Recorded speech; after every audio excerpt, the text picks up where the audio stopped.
Kilometre রাস্তা চলে গেছে, ছেলেটা পিছনে তাকায়, মা কি করে দেখবে? তাকাইয়া দেখে মা দরদি রাস্তার কিনারে এতিমের মতো দাঁড়াইয়া রইছে। দূর থেকে রিকশায় বসে ছেলেটা হাতে ইশারা দিয়ে বলছে, মা গো মা, তুমি বাসায় চলে যাও গো মা, বাসায় চলে যাও। মা চোখের পানি মুছে আর ইশারার জবাব দেয়, বাবা রে, আমারে বাধা দিস না রে, যতক্ষণ তোমার রিকশা দেখা যায় আমি বাসায় যাব না। সন্তানের মায়ায় যে মা রাস্তায় দাঁড়াইয়া রিকশার পিছে তাকাইয়া থাকে গো। সন্তান কোথাও গেলে বাড়িতে আসতে 2টা বাজলেও দরজা খুইলা দাঁড়াইয়া থাকে গো। এই মা বাবা যার কবরে গো আল্লাহ আর দেরি কইরো না।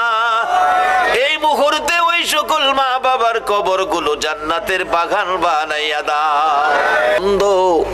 সেই ছেলেটা আমারে পাগল করে ফেলছে। একটা মাহফিল করেন, আমি অন্ধ মানুষ আপনার পিছে পিছে ঘুরতেছি। এই শীতে আমাদের এলাকায় মাহফিল হয়, আমি চট্টগ্রাম আসতে পারি না, একটা মাহফিল শুধু অন্ধ ছেলেটার মহব্বতে রাখছি। মাবুদ, একটা মাহফিলের জন্য চট্টগ্রাম আসতে হয়েছে। শীতের মধ্যে মাহফিল চট্টগ্রামে রাখি না, এলাকার মাহফিল করতে হয়। আল্লাহ গো, যেই মহব্বতে এই মাহফিলে আসলাম, এই কমিটির ভাইদেরকে অন্ধ ছেলেটা সহ তাদের বংশধর্মই মুরব্বী যারা কবরে, এই মাহফিলের উসিলায় সকলের কবর জান্নাতের বাগান বানাইয়া দাও। মাবুদ গো, এই মাহফিলের আয়োজন যারা করেছে, সাহায্য সহযোগিতা যারা দিয়েছে, বুদ্ধি পরামর্শ যারা দিয়েছে, দূর দূরান্ত থেকে যারা এই মাহফিলে আসছে, মাবুদ মা বোনদেরকে সহ একদিন আমার নবীরে ঘুমের ঘরে স্বপ্নে দেখাইয়া দিও গো আল্লাহ। নবীজিকে স্বপ্নে দেখাইয়া আমাদের সকলের কলিজা ঠান্ডা করে দাও গো আল্লাহ। আল্লাহ আমাদের মধ্যে যারা বিমার সেবা করে দাও। পর্যন্ত এই মাহফিল তুমি কায়েম রাখো গো আল্লাহ।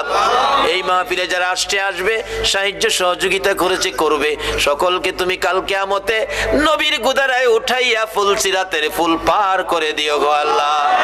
যতগুলো দরখাস্ত করলাম সবগুলি দরখাস্ত কবুল আর মঞ্জুর করো গো আল্লাহ। মাবুদ, মাহফিল শেষে যারা যেখানে যাবে সহি সালামতে পৌঁছাইয়া দিও গো আল্লাহ। মাবুদ, আজকের এই কমিটির ভাইদেরকে তোমার কুদরতি হাতে দিয়ে গেলাম। সকল এই যুবকদেরকে, অন্ধ ছেলেটা সহ সকলকে তুমি নেক হায়াত বাড়াইয়া তুমি আল্লাহ হেফাজতের প্যাকেটে রাখো গো আল্লাহ। মাবুদ গো, আমাদের সকলের অন্তরে আওলাদে রাসূলের